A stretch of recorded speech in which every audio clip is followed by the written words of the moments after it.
There's a particular kind of death that happens while you're still breathing. It's not the absence of a heartbeat, but the absence of joy. The slow erosion of everything soft until all that remains is stone. Dante Moretti lived that death every day. He hadn't smiled in 7 years, not since the night blood stained his hands, and he understood the price of power.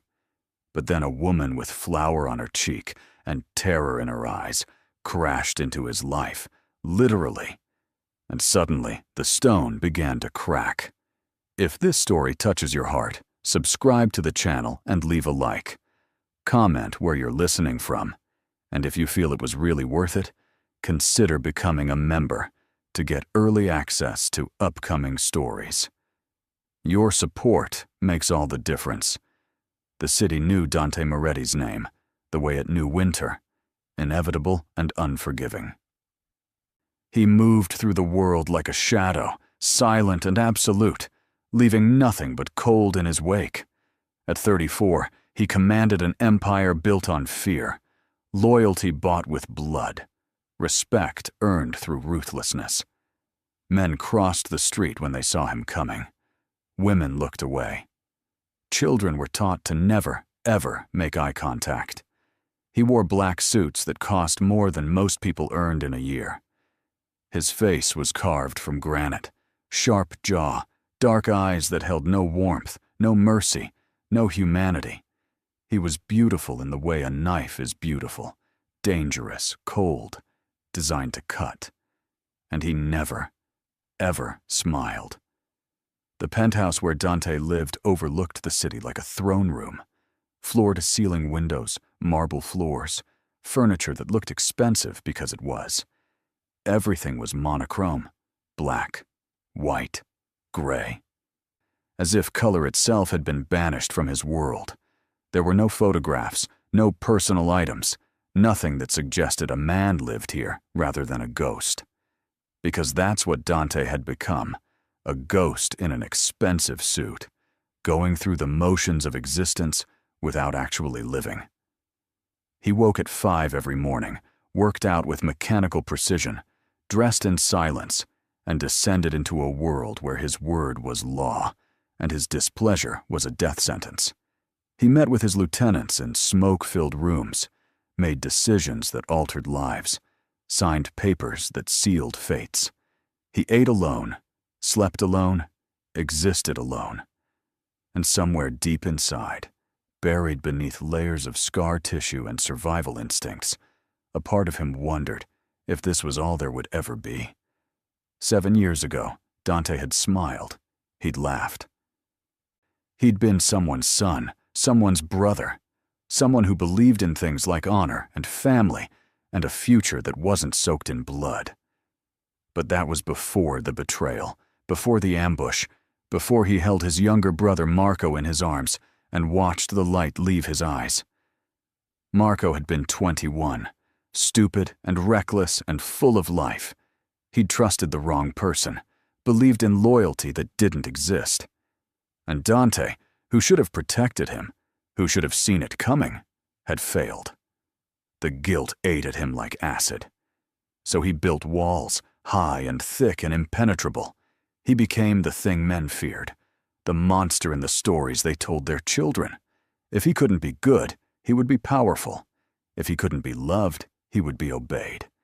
And if he couldn't save his brother, he would make damn sure no one ever saw him vulnerable again. The morning of the accident started like every other morning. Dante emerged from his building at exactly 6:45, his driver already waiting by the black Mercedes.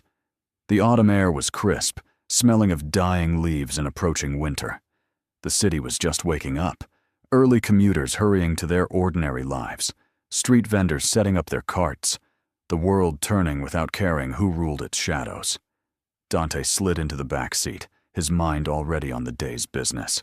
There was a shipment coming in from the docks, a meeting with the Russians, a problem with one of his clubs that needed handling, violence, money, power, the holy trinity of his existence. He opened his briefcase, reviewing documents with the same cold efficiency he brought to everything.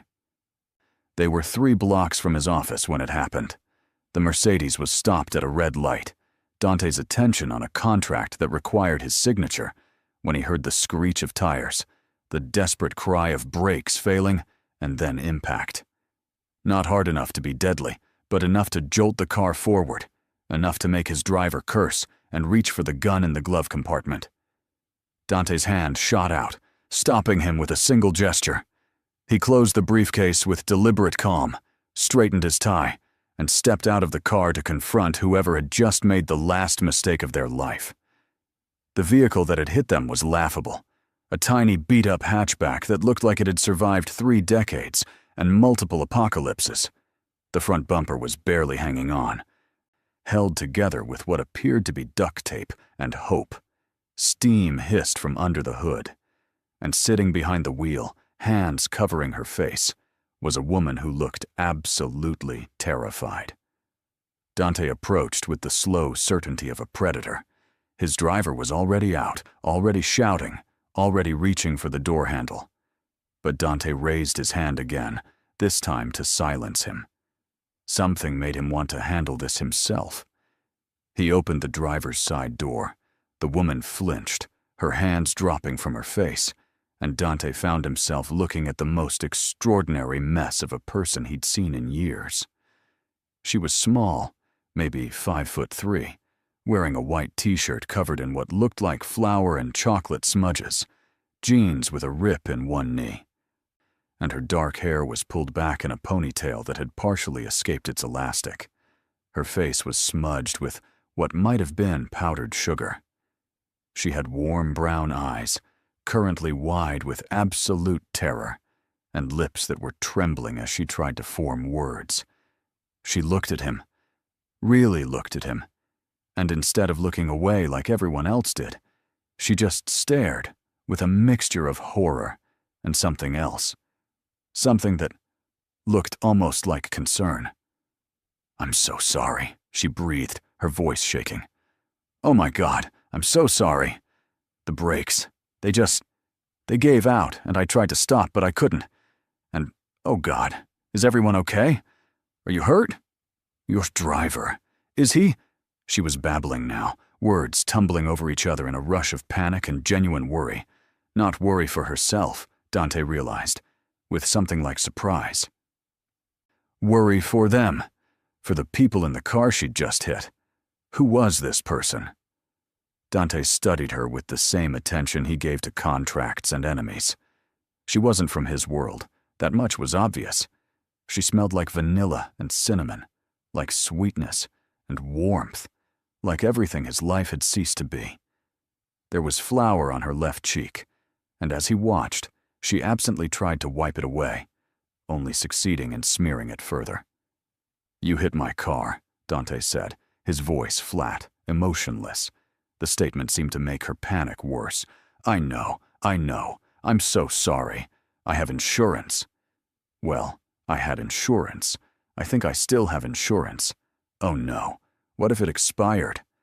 I meant to check, but the bakery has been so busy, and She stopped, seeming to realize she was making things worse. She took a deep breath, straightened her shoulders with visible effort, and looked him directly in the eye again. That was brave. Stupid, but brave. "I'll pay for the damages," she said, with more firmness than her trembling hands suggested. "Whatever it costs. I'll work it out somehow. I'll get a second job. She glanced at his Mercedes, at the barely visible dent in the bumper that probably cost more than her entire car, and her face went pale. Oh no. Dante should have been angry. He should have let his driver handle this, should have gotten back in the car and forgotten this ridiculous woman existed. But something stopped him. Maybe it was the way she looked at him without fear, without the calculation and greed he usually saw in people's eyes. Maybe it was the smell of vanilla that cut through the exhaust fumes and made him remember, just for a second, what it felt like to be in a place that wasn't soaked in darkness. Maybe it was the flour on her cheek and the genuine terror not for her own safety, but for the possibility she'd hurt someone else.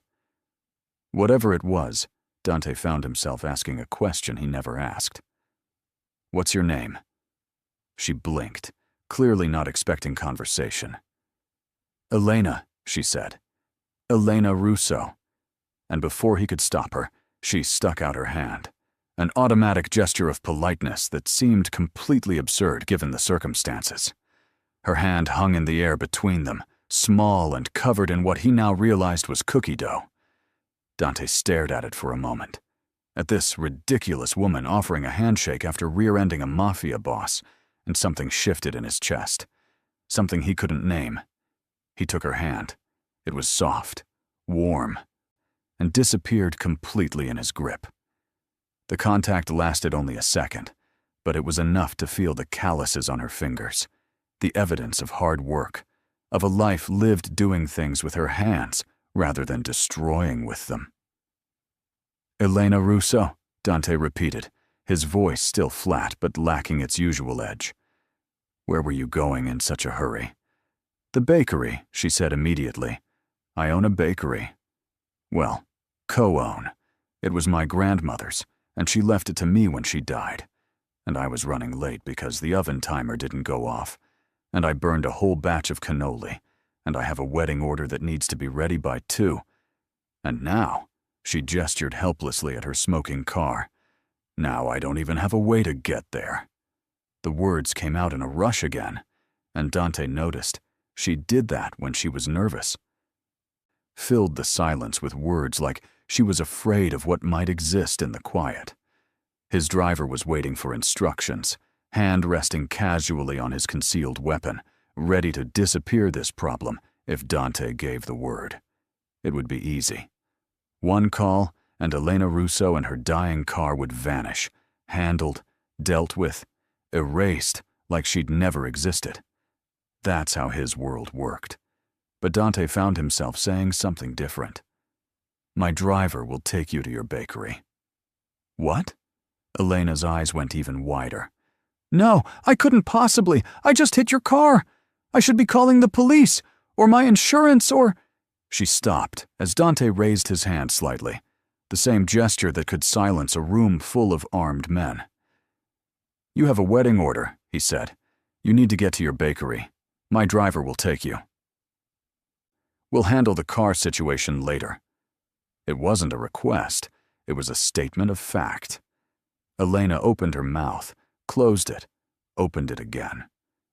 She looked like a fish, Dante thought, and immediately wondered why he'd compared her to a fish when she looked nothing like a fish. She looked like something entirely foreign to his world, like sunshine, like warmth, like one of those paintings in museums that tourists stood in front of and felt things. "But you don't even know me," Elena finally said. "I just hit your car. Why would you? Why would you help me?" It was a good question. Dante didn't have a good answer. "Because I'm telling you to," he said finally. His driver was already moving, already opening the back door of the Mercedes, already understanding without words what needed to happen. Elena stood on the sidewalk, this tiny woman with flour on her face and terror in her eyes, looking between Dante and the car like she'd stumbled into an alternate dimension. "Sir," she said, and the formal address sounded strange in her nervous voice. "I don't think you understand. I hit your car. You should be angry." "You should be," she hesitated, looking for the right word, "making me pay for damages, not giving me rides." Dante felt something twist in his chest again, that same unfamiliar sensation from before. She was right. He should be angry. He should be making her pay. Instead, he heard himself say, "What's your bakery called?" She blinked at the question. "Sweet Elena's," she said quietly. "On Maple Street, the one with the blue awning. My grandmother called it that. Said everything I made was sweet, even when I was trying to make something savory." She smiled then. Just for a moment, a small, sad smile full of memory and loss. And Dante realized it had been so long since someone had smiled at him without ulterior motive that he'd forgotten what it looked like. Dante's driver, Marcus, had been with him for 6 years. He'd seen things that would break most men. He never questioned orders, never hesitated, never showed emotion. But as Elena climbed into the back seat of the Mercedes, chattering nervously about how she'd never been in such a nice car before and apologizing for getting flour on the leather, Marcus caught Dante's eye in the mirror. The look said clearly, "Boss, what the hell are you doing?" Dante didn't have an answer. He watched the Mercedes pull away, Elena's pale face visible through the window, still talking to Marcus, who almost certainly wasn't listening. Then he looked at her car. This pathetic hatchback held together with hope and determination, and pulled out his phone. 20 minutes later, a tow truck arrived. 30 minutes after that, Dante was sitting in the back of another car, his second driver navigating morning traffic, and he should have been focused on the Russians, on the shipment, on the 1,000 things that required his attention. Instead, he was thinking about vanilla and cinnamon, about soft hands covered in cookie dough, about a woman who worried about strangers she'd just hit instead of worrying about herself. He pulled out his phone again and made another call. This one to his head of security. "I need information on someone," Dante said. "Elena Russo. Owns a bakery called Sweet Elena's on Maple Street. Everything. Background, financials, associations, everything." There was a pause. "Sir, is this a threat assessment?" "No," Dante said, and realized he didn't know what it was. "Just do it." Elena's bakery was exactly what he expected. Small, warm, smelling like heaven. Dante stood across the street 3 hours later, watching through the window as she moved around inside, working with focused intensity. She'd changed clothes, now wearing a white chef's coat over jeans, her hair pulled back properly.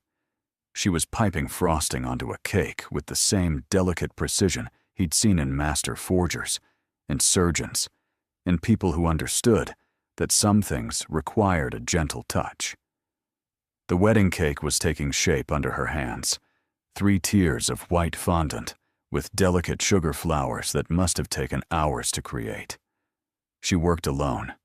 The bakery was tiny, barely large enough for the display case, the small tables, and the kitchen visible through a doorway in the back. Every surface was clean, despite the obvious chaos of production. There were trays of cookies cooling on racks, bread loaves wrapped in paper, pastries arranged with care in the display case. Dante's phone buzzed. The report on Elena Russo. He read it standing there on the street, his world of shadows learning about her world of light. 28 years old. No criminal record, not even a parking ticket. Graduated culinary school with honors. Grandmother Maria Russo died 2 years ago, left her the bakery with significant debt attached. Elena had been working 80-hour weeks trying to keep it afloat, slowly paying down loans, building a reputation for quality. No romantic relationships on record, no social media presence beyond the bakery's business page. No enemies, no complications, no darkness. She was exactly what she appeared to be, ordinary, decent, working herself to exhaustion to honor her grandmother's legacy. Why did that make Dante's chest tighten? Why did he care that she was alone in there, working herself to the bone, struggling to survive in a city that ate people like her for breakfast? He should leave, should go back to his office, handle his business, forget the woman with flour on her face. But Dante found himself crossing the street, pushing open the door, hearing the cheerful chime of the bell. Elena's head snapped up from the cake. Her eyes went wide. It was him. The man from the accident. The man whose car she'd hit. The man who'd inexplicably helped her instead of destroying her. She set down the piping bag carefully, wiped her hands on her apron, and came around the counter. Her nervousness was evident in every movement. "You're here," she said, stating the obvious because, apparently, that's what she did when she was flustered. I was going to call you about the damages." I spoke to my insurance company and they said—" She trailed off as Dante raised his hand slightly. "Your car has been towed to a mechanic," Dante said, his voice carrying that same flat authority. "It will be repaired and returned to you within 3 days. No charge." Elena's mouth opened, closed, opened again. "What?" "No, I can't. That's not— You can't just— But that's— She seemed unable to form a complete sentence. Dante waited. Finally, she managed. "Why would you do that?" It was a question she'd asked before. He still didn't have a good answer. "Consider it handled," he said. Elena shook her head, flour dusting from her hair with the movement. He wondered if she knew she always had flour on her somewhere. "No," she said, and there was surprising firmness in her voice now. "No, I hit your car. I damaged your property. I need to pay for that. I can't just accept charity from a stranger." "We're not strangers," Dante heard himself say. "You know my name." She frowned. "No, I don't. You never told me your name." "Dante," he said. "Dante Moretti." He watched her face carefully for recognition, for fear, for the usual reactions his name provoked. But Elena just nodded, her expression thoughtful. "Dante. That's a good name. Strong." She said it like she was tasting it, testing how it felt in her mouth. Then she met his eyes again, with that same directness that shouldn't exist, that violated every unspoken rule about how people looked at him. "Well, Dante Moretti, I appreciate what you've done, but I still need to pay you back. Maybe not for the car repairs, since you've apparently already handled that. But let me do something. Please." There was something almost desperate in her voice, and Dante understood. She didn't want to owe him, didn't want to be in debt. Pride was something he recognized, even when it wore flour and cinnamon instead of expensive suits and blood.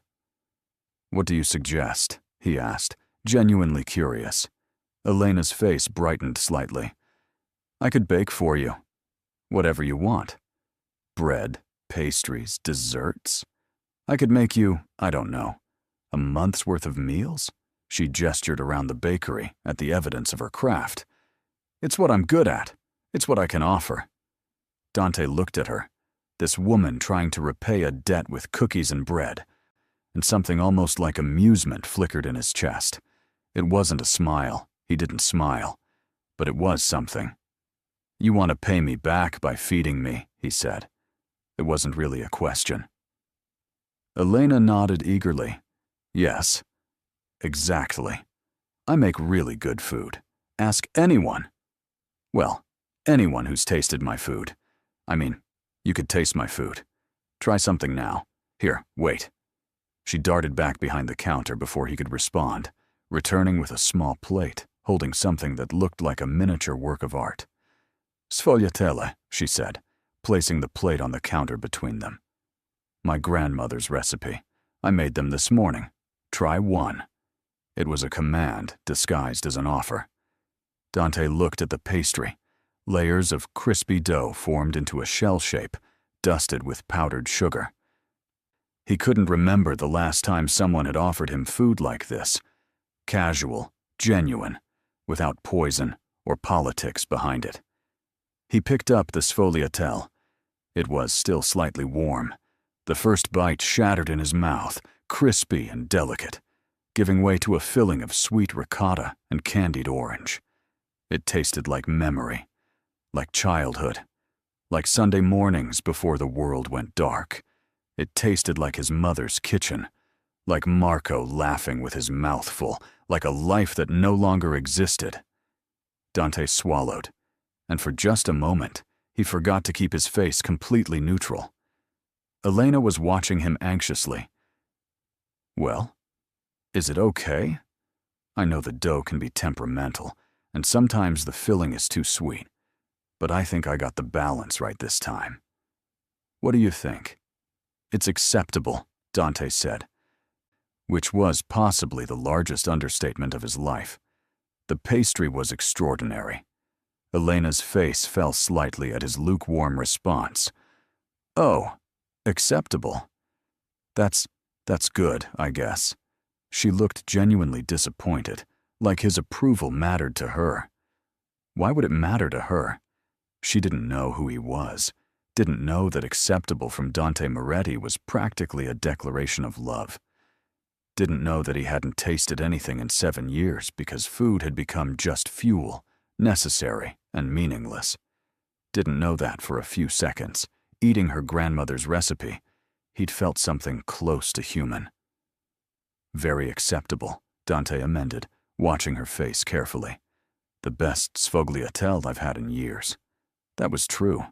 Elena's entire expression transformed, lighting up like someone had switched on a lamp.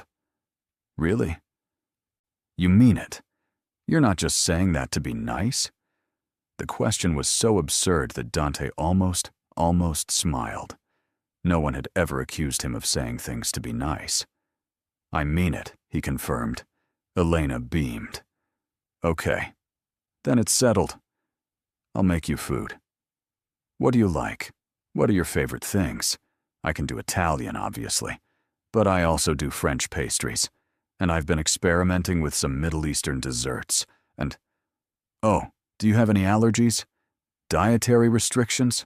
Religious considerations? She pulled out a small notebook from her apron pocket, pencil poised, ready to take notes like she was preparing for the most important order of her life. Dante stared at her, at this woman treating him like a regular customer, like someone whose preferences mattered, like a person instead of a monster. No allergies, he said slowly. No restrictions. Make whatever you want. Elena's pencil hovered over the paper. That's not helpful. Everyone has preferences. Savory or sweet. Both. Morning person or night person. Neither. Coffee or tea. Coffee. Black. Finally, something specific. Elena wrote it down with exaggerated concentration. See? Was that so hard? Now we're getting somewhere. Do you live alone? Need I cook for one or for more people? Dante hesitated. The question was innocent. But in his world, information was currency. Details were weaknesses. Giving someone even basic facts about your life was handing them ammunition. But this was Elena, who worried about strangers she'd hit with her car, who tried to repay kindness with pastries. One, he said. Just me. The way her expression softened, just slightly, made him wonder what she saw when she looked at him. What did she think when she heard that he lived alone, ate alone, existed alone in that sterile penthouse overlooking a city that feared him? Oh, she said quietly. Then I'll make sure you have plenty. No one should eat alone all the time. It's bad for the soul. Bad for the soul. As if Dante had a soul left to damage. But he didn't say that. He just nodded. When do you want to start? Elena glanced at the wedding cake behind her, at the work still waiting. I'll bring you something tomorrow. Where do you want me to deliver it? For the first time, Dante hesitated. His penthouse was private, sacred, a place where no one came except his most trusted people. Giving her that address was dangerous, stupid, a violation of every security protocol he'd spent years establishing. But he found himself pulling out a business card, writing an address on the back. Here, he said, handing it to her. Tomorrow evening around 7. Elena took the card, studying it. The front was simple, elegant. Just his name and a phone number. No title, no company name. Nothing that revealed what he actually did. Dante Moretti, she read aloud. You have very nice handwriting. That observation shouldn't have pleased him. Handwriting was meaningless, irrelevant. But something about the way she said it, casual and genuine, made that strange feeling in his chest happen again. 7 tomorrow evening, Elena confirmed, tucking the card into her apron pocket. I'll be there. And thank you. For fixing my car. For helping me. For, she gestured vaguely, for being nice about the accident. I know I probably ruined your morning. "You didn't ruin anything," Dante said, and realized it was true. His morning had been the same as every morning, cold and empty and meaningless, until she crashed into it. He left the bakery before he could say anything else, before he could do something stupid, like stay, like watch her work, like ask more questions about her life and her grandmother and why she smelled like vanilla. His driver was waiting, and they drove back to the office in silence. Dante should have focused on work, should have handled the Russians, checked the shipment, dealt with the club situation. Instead, he found himself thinking about tomorrow evening, about what she might bring, about seeing her again in his space, bringing light into his darkness. It was dangerous. She was dangerous, not because of anything she could do to him, but because of what she represented. Everything soft and warm and alive that he'd spent 7 years burying. But Dante didn't cancel, didn't tell her not to come, didn't protect himself the way he should have. Because somewhere, deep inside, beneath all the stone and scar tissue, a part of him wanted to see what happened when sweetness collided with shadow. The next evening, Dante found himself actually cleaning his penthouse. Not that it was dirty. His housekeeper kept everything immaculate. But he moved things, straightened things, stood in the middle of his living room, and tried to see it through Elena's eyes. Would she think it was cold? Sterile? Would she notice the absence of photographs, of warmth, of anything personal? Would she realize what kind of man lived here, or more accurately, what kind of ghost? At 6:50, his phone buzzed. Security downstairs. "There's a woman here to see you, sir. Elena Russo. She's carrying," the guard paused, "what appears to be several containers of food." "Send her up," Dante said, his voice steady despite the fact that his heart rate had increased. He couldn't remember the last time that happened. Hearts didn't race in his line of work. They slowed, went cold, became mechanical pumps rather than organs capable of feeling. When the elevator dinged and Elena stepped into his penthouse, she looked completely out of place, like a sunflower in a graveyard. She wore jeans and a soft yellow sweater, her hair down around her shoulders, and she carried 2 large insulated bags that looked heavy. She took 3 steps into the space and stopped, her eyes going wide as she took in the floor-to-ceiling windows, the expensive furniture, the entire aesthetic of carefully cultivated emptiness. "Wow," she breathed. "This is wow. You have a beautiful home." It's not a home, Dante thought. It's a mausoleum. But he said nothing, just moved forward to take the bags from her. They were heavier than they looked. "How much food did you bring?" he asked. Elena followed him toward the kitchen. "Well, I wasn't sure what you'd like, so I made options. There's lasagna, because everyone likes lasagna, and chicken marsala, because it's my grandmother's recipe and it's amazing, and roasted vegetables, because vegetables are important even if you're a..." She paused, glancing at him. "What do you do exactly?" "Your business card doesn't say." Dante set the bags on the marble counter. "Import-export," he said, which was technically true. He imported and exported goods. Some of them were even legal. Elena nodded like that explained everything. "Cool. So anyway, vegetables are important even for import-export people. And I made bread, obviously. And for dessert, there's tiramisu and some biscotti. And I brought coffee, the good stuff from the Italian market because you said you drink it black, which means you actually taste it, which means it needs to be quality." She was unpacking as she talked, pulling out containers and setting them on the counter with the same care she'd used arranging pastries in her display case. Each dish was in a proper glass container, not cheap plastic. Each one was labeled with heating instructions, written in neat handwriting. She'd put thought into this, care, attention to detail. "You made all of this today?" Dante asked, watching her arrange everything. Elena laughed. a light sound that seemed to brighten the whole kitchen. God, no. I'd die. I made some last night after closing, and some this morning before opening. The tiramisu I actually made yesterday, because it needs to set. She looked up at him, her face slightly flushed from the effort of carrying everything. I wanted it to be good. You helped me. That matters. Dante looked at the counter, at the week's worth of carefully prepared meals, and something in his chest cracked a little wider. No one had cooked for him in 7 years. Not since his mother died, since his brother died, since he became something that didn't deserve home-cooked meals and careful attention. I didn't do anything that deserves this, he said, his voice rougher than intended. Elena's expression softened. You helped me when you didn't have to. You could have been angry, could have made my life difficult. Instead, you gave me a ride and fixed my car. That deserves at least a lasagna.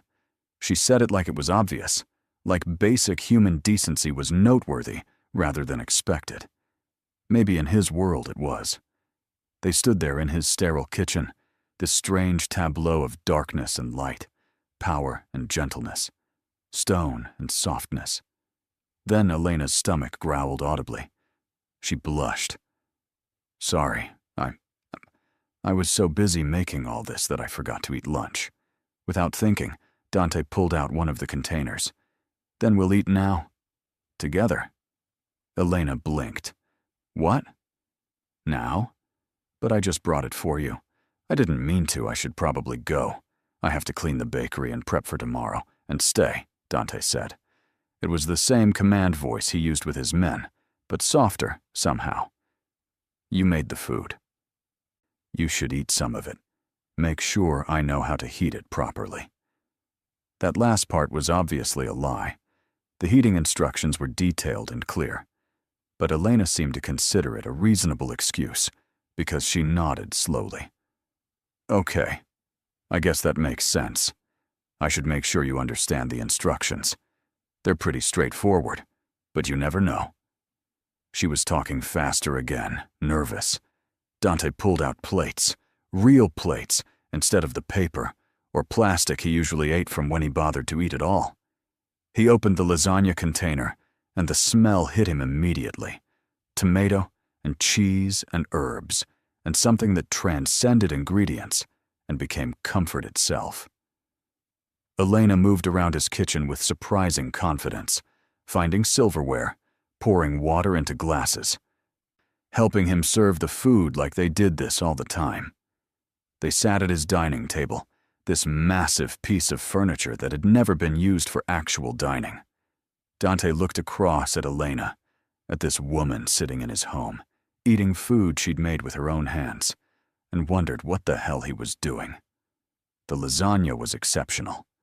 Dante took the first bite, and immediately understood why Elena's bakery had survived despite the debt, despite the long hours, despite everything working against her.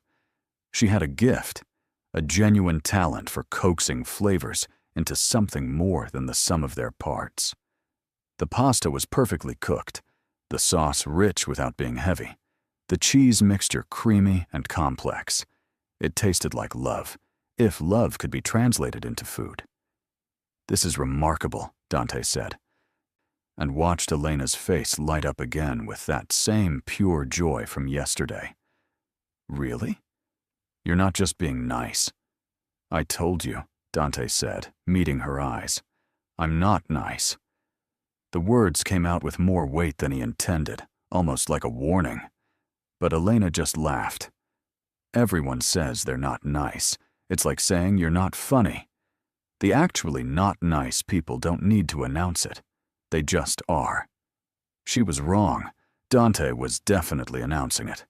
But before he could explain that he was genuinely, seriously, dangerously not nice, Elena continued, So tell me about import-export. What do you import? What do you export? It sounds interesting. It's not, Dante said flatly. It's boring. Paperwork and logistics. Nothing worth discussing. Elena took another bite of lasagna, considering. Then tell me about something else. About you.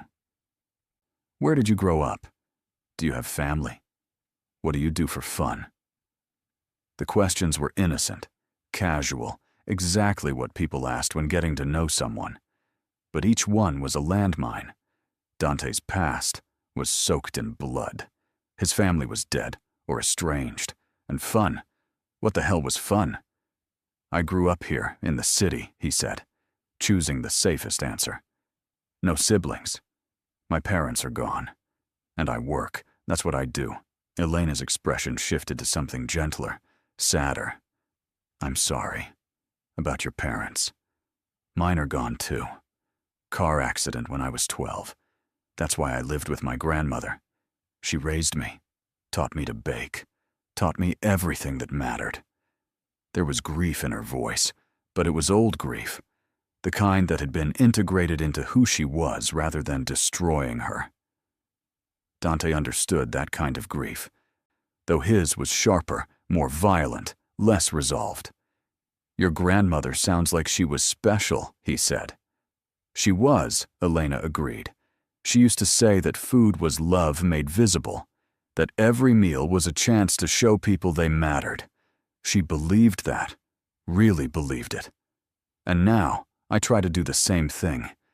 Keep her legacy alive.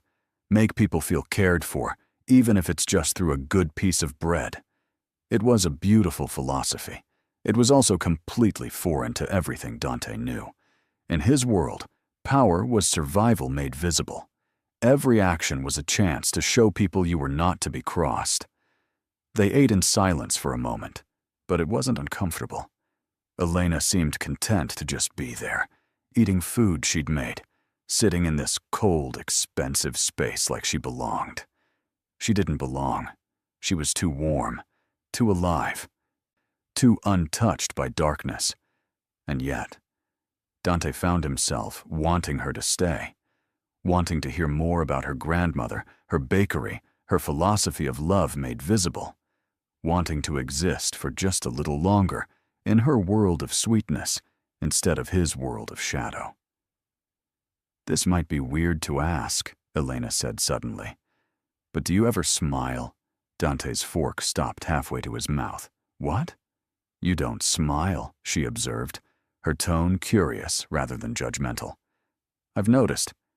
Yesterday at the bakery, today, even when you said the food was remarkable, your face didn't change. Do you ever smile? The question hit harder than it should have. No, Dante said simply. I don't. Elena frowned slightly. Why not? Because there's nothing worth smiling about, Dante said, and heard the bitterness in his own voice. Because smiling is a luxury for people who still believe the world is good.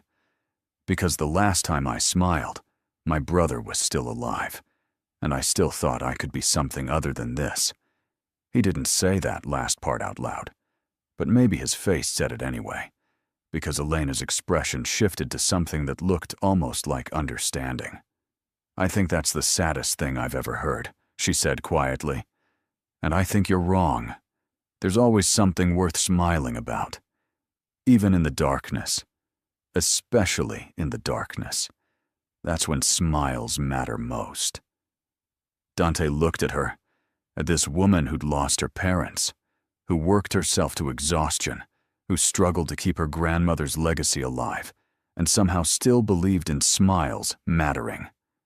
How? He asked. How do you stay like this? Like what? Elena asked. Soft, Dante said. Open. Believing that goodness exists. How do you not become hard? Elena set down her fork, her expression thoughtful. I don't know if I have a good answer for that. I guess I just decided that the world takes enough from us without us volunteering to let it take our humanity too. My grandmother used to say that bitterness is just disappointment that's been left to ferment. You have to keep draining it, keep releasing it, or it poisons everything. She paused, meeting his eyes. You seem like someone who's carrying a lot of disappointment. A lot of pain. Dante's jaw tightened. I don't talk about my pain. I don't have that luxury. Elena nodded slowly. I understand, but maybe that's exactly why you should talk about it. Because not talking about it, not feeling it, that seems like its own kind of prison. She was right. God, she was right. And Dante hated that she was right. Hated that this small woman with flour permanently in her hair could see through his carefully constructed walls with just a few observations. He stood abruptly, taking his plate to the sink, needing distance, needing to not look at her perceptive eyes anymore. Elena didn't push. She just finished her meal quietly, then brought her own plate over, rinsing it with easy familiarity in his expensive kitchen. They stood side by side at the sink, and Dante was acutely aware of how close she was, how her shoulder almost brushed his arm, how she smelled like vanilla and something else, something that was just her. "Thank you for dinner," he said, his voice rough. "Thank you for eating with me," Elena replied.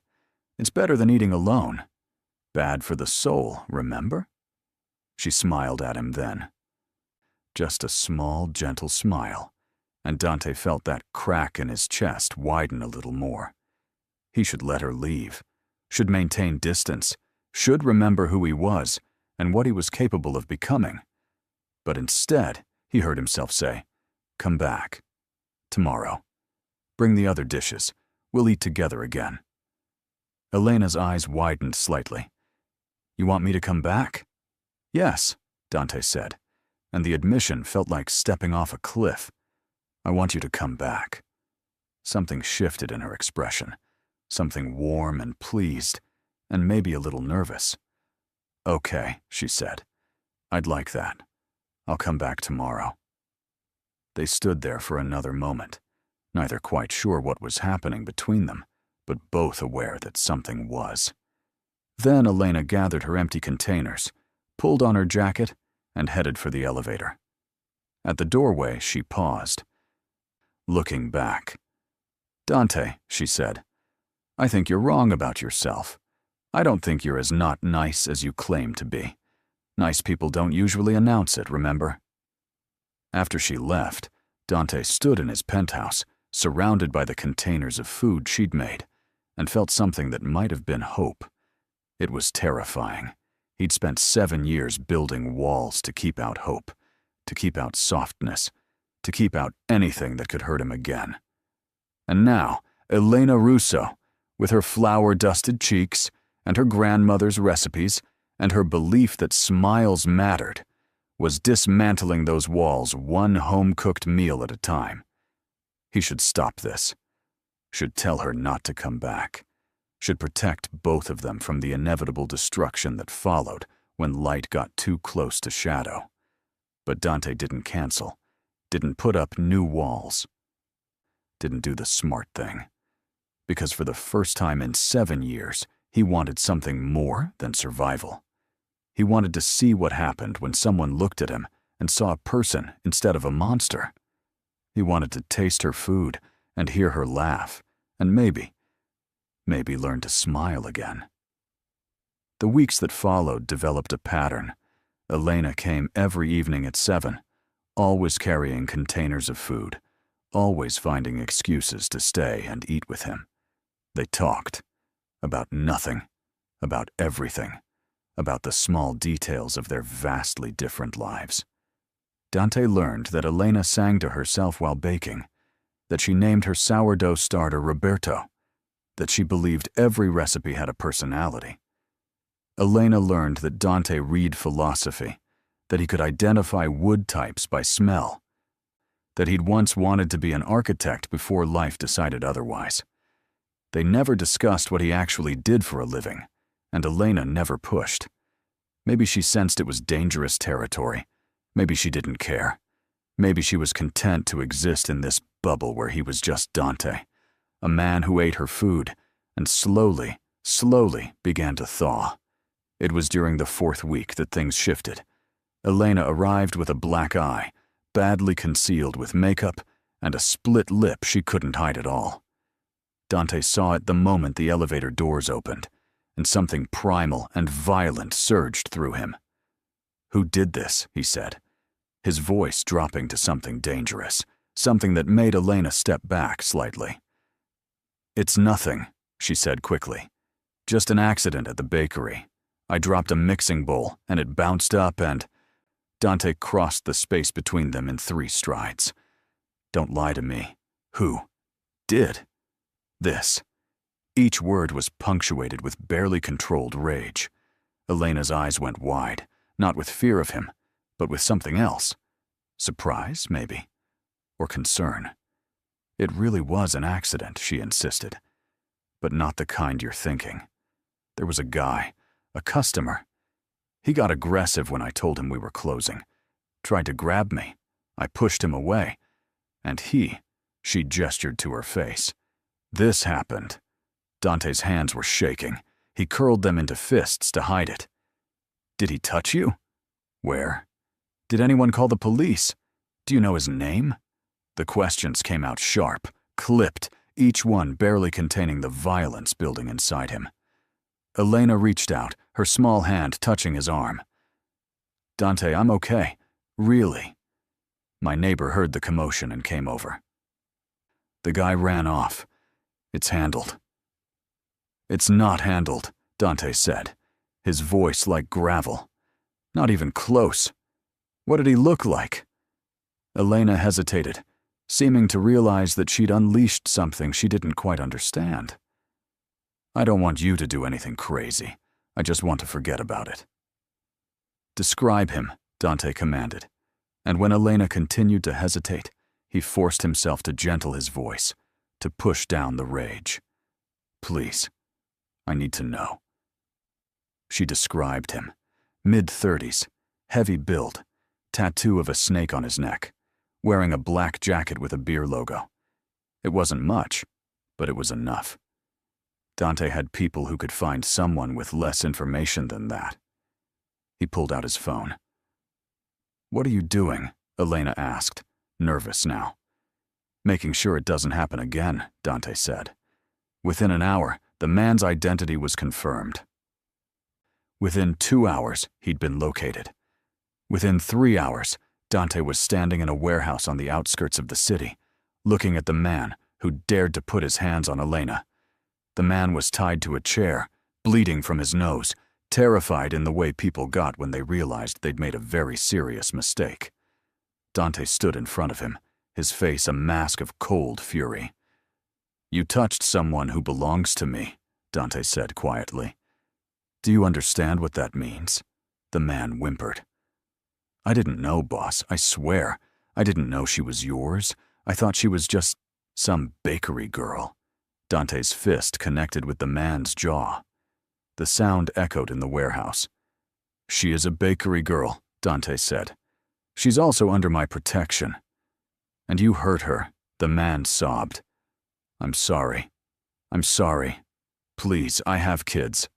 I didn't mean." Dante leaned in close. "If you ever go near her again, if you ever even look at her bakery again, if you so much as think about her, I will find you. And what I do to you will make tonight look like mercy. Do we understand each other?" The man nodded frantically, blood and tears mixing on his face. Dante turned to his men. "Make sure he understands. Then let him go. But keep eyes on him. If he violates this, handle it permanently." He returned to his penthouse at 2 in the morning, his knuckles bruised, his suit jacket splattered with blood. Elena was still there. She'd fallen asleep on his couch, curled up under a throw blanket, waiting for him. The containers of food she'd brought were still on the counter, untouched. Dante stood in the doorway, looking at her sleeping form, and felt something crack completely open in his chest. This was why he didn't let people in. This was why he kept the world at arm's length, because the moment he cared, the moment he allowed himself to feel protective of someone, he became the monster he'd always been capable of being. Elena stirred, opening her eyes slowly. She saw him standing there, saw the blood on his clothes, and her expression shifted to understanding. "You went after him," she said quietly. It wasn't a question. "I told you not to do anything crazy." "He won't bother you again," Dante said. "He won't bother anyone again." Elena sat up slowly, the blanket falling from her shoulders. She studied him with those perceptive eyes, taking in the blood, the bruised knuckles, the rigid tension in his shoulders. Then she stood and walked toward him, not away. That's what shattered him. She walked toward him. This woman who should have been terrified, who should have run, who should have understood exactly what he was. She reached up and gently took his hand, looking at his damaged knuckles. "Let me clean these," she said softly. "You don't have to," Dante started, but Elena was already leading him toward the bathroom, already pulling out first aid supplies from under his sink, like she'd always known where they were. She worked in silence, cleaning the blood, applying antiseptic, wrapping his knuckles with careful precision. Her touch was gentle, reverent, the same way she touched her pastries and her grandmother's cello. "I should probably be scared of you right now," Elena said finally, not looking up from his hands. "But I'm not." "Why not?" Dante asked, genuinely curious. "Because I understand why you did it. Because someone who doesn't smile, who keeps the world at a distance, who lives alone in this beautiful empty space, that person doesn't suddenly protect a bakery girl unless she matters." "Do I matter, Dante?" The question hung between them, heavy and dangerous and honest. "Yes," Dante said, his voice rough. "You matter. More than you should. More than is safe. For either of us." Elena finished wrapping his hand and finally looked up at him. "What do you do, Dante?" "Really?" "Not import-export. The truth." For a long moment he considered lying, considered keeping her in the safe ignorance she'd been living in. But she'd seen the blood, had watched him leave and return a changed man. She deserved the truth, even if it destroyed this fragile thing between them. "I hurt people," Dante said simply. "That's what I do. I run an organization that exists in the shadows. We deal in things that aren't legal, solve problems that can't be solved through official channels. I'm not a good man, Elena. I'm the man people fear. The man parents warn their children about. I've done things that would make you sick. I am," he paused, searching for words. "I am not redeemable." Elena's face remained calm, thoughtful. "Are you trying to scare me away?" "Yes," Dante admitted. "You should be scared. You should leave and never come back." "Is that what you want?" Elena asked. "For me to leave?" "No," Dante said, the word pulled from somewhere deep. "No. That's the problem. I want you to stay even though you shouldn't, even though being near me makes you a target, even though I'll inevitably hurt you or destroy you or drag you into darkness. I want you to stay anyway." Elena was quiet for a long moment. Then she said, "My grandmother used to tell me a story about light and darkness. She said darkness can exist on its own, but light can't exist without consuming something, burning something to stay alive. She said that's why light is braver than darkness, because it requires fuel, requires sacrifice, requires constant choice." She touched his cheek, her small hand impossibly gentle against his scarred face. "You think you're the darkness, Dante? But I think you're the light that's been burning alone for so long you've forgotten what you're made of." "That's not how light works," Dante said, but his voice was uncertain. Elena smiled, sad and knowing. "You protected me tonight. You used your darkness to keep my light safe. Maybe that's what light and darkness are supposed to do. Maybe they're supposed to protect each other." Dante closed his eyes, feeling something inside him shift fundamentally. When he opened them again, Elena was still there, still touching his face, still looking at him like he was worth saving. "I haven't smiled in 7 years," Dante said quietly. "Not since my brother died. Not since I decided that joy was a luxury I couldn't afford. I don't know how to be anything other than this." Elena's hand moved from his cheek to his chest, resting over his heart. "Then don't smile yet. Just stay alive. Just keep existing. Let me bring you food and tell you about my day and sit on your expensive couch. Let me be near you. That's enough."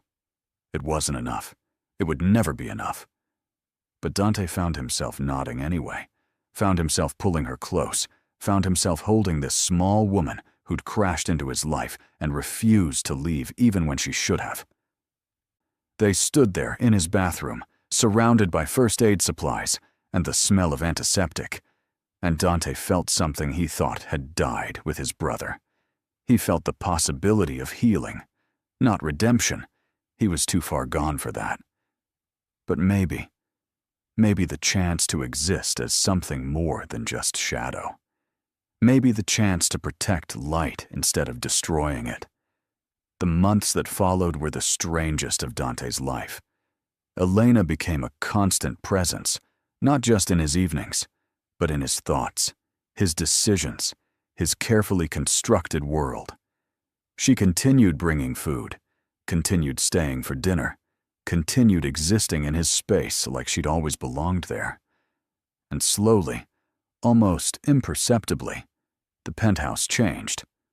She brought a plant one day, claiming the space needed life. Then another. Then books started appearing on his empty shelves, cookbooks and poetry, and novels she thought he might like. A blanket in a warm color draped over the couch, small touches of humanity creeping into his mausoleum. Dante let it happen. More than that, he wanted it to happen. Wanted evidence that she existed in his space, that she was changing him from the inside out. His men noticed. Of course they noticed. Dante was different, less cold, occasionally distracted, making decisions that prioritized protection over profit. Marcus, his driver, was the first to comment. "Boss," he said one evening, "you're different, happier." He searched for words. "It's good to see." Dante didn't respond, but he didn't need to. They all knew about the bakery girl who'd somehow tamed their monster. They knew, and they protected her without being asked. Because anyone who could make Dante Moretti almost smile was worth protecting. Elena learned things too. Not everything. Dante made sure of that. But enough. She learned that the men who sometimes appeared in his penthouse were not business associates in the traditional sense. She learned that the calls he took at odd hours were not about shipping schedules. She learned that the scars on his body came from violence, not accidents. And she stayed anyway. That's what amazed him most. She knew what he was, knew the blood on his hands, and she stayed. One evening, 6 months after the accident that brought them together, Elena arrived with something different. No food containers, just herself, wearing a dress instead of her usual jeans, her hair down and curled, makeup more careful than usual.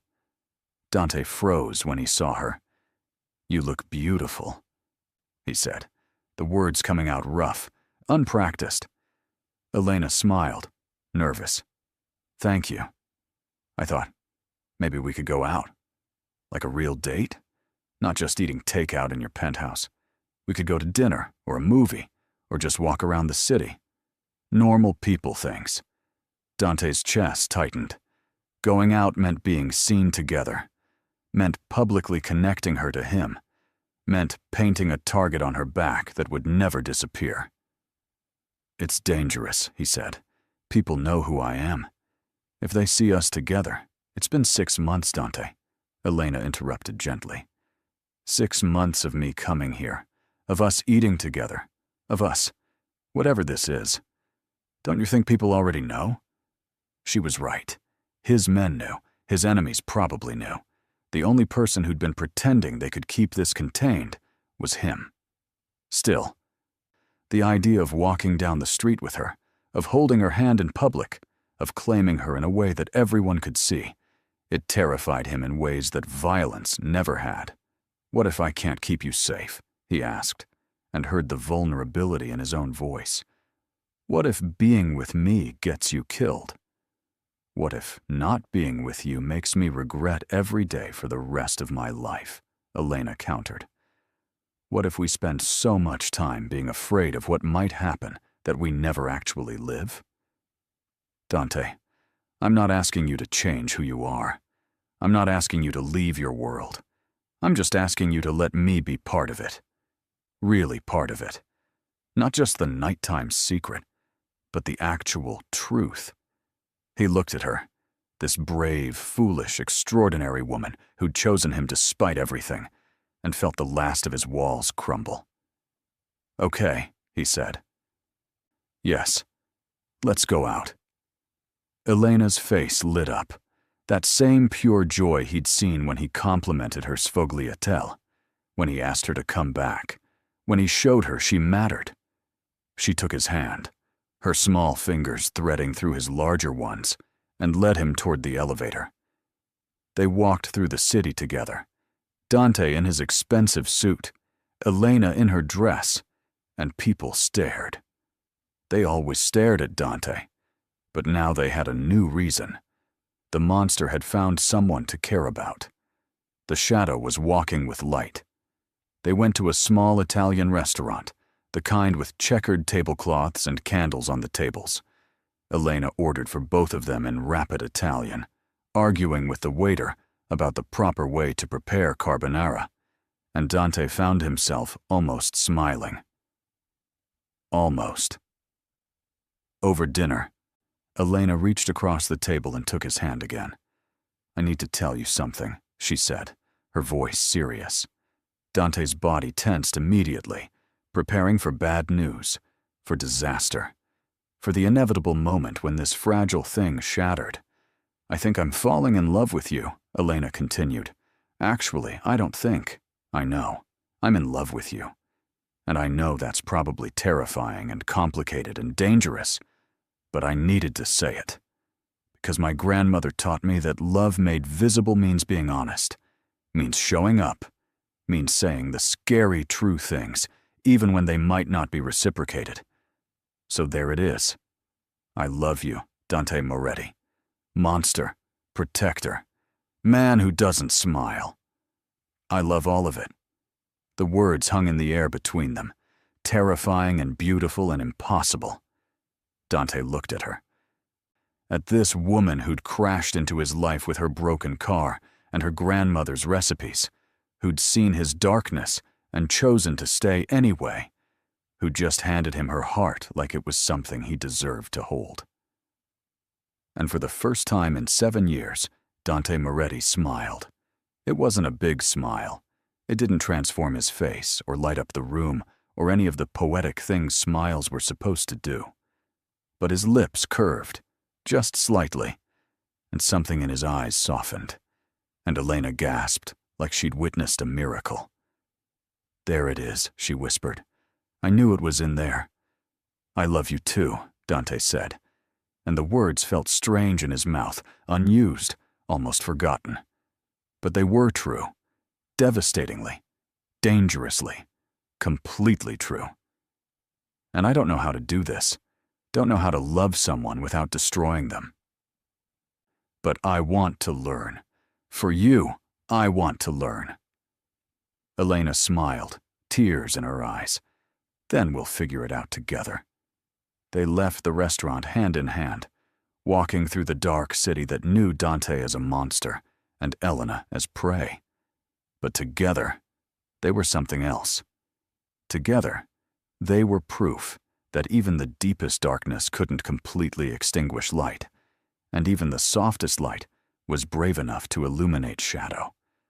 And maybe that's what love really is, not the absence of darkness, but the choice to hold someone's hand through it anyway. Dante learned that night that smiles, like love, like hope, like every soft and vulnerable thing he'd spent years destroying in himself, don't disappear just because you stop using them. They wait, patiently, quietly, existing in the space between breaths until the right person comes along and reminds you what it means to be human. Elena was that person for him. The bakery girl who accidentally hit a Mafia boss with her car, and then, through pasta and patience and unwavering belief in his humanity, taught him how to smile again. If this story touched your heart, subscribe to the channel and leave a like. Comment where you're listening from.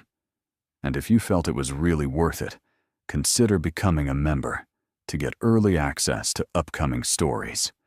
And if you felt this story was really worth listening to, also click the Super Thanks button.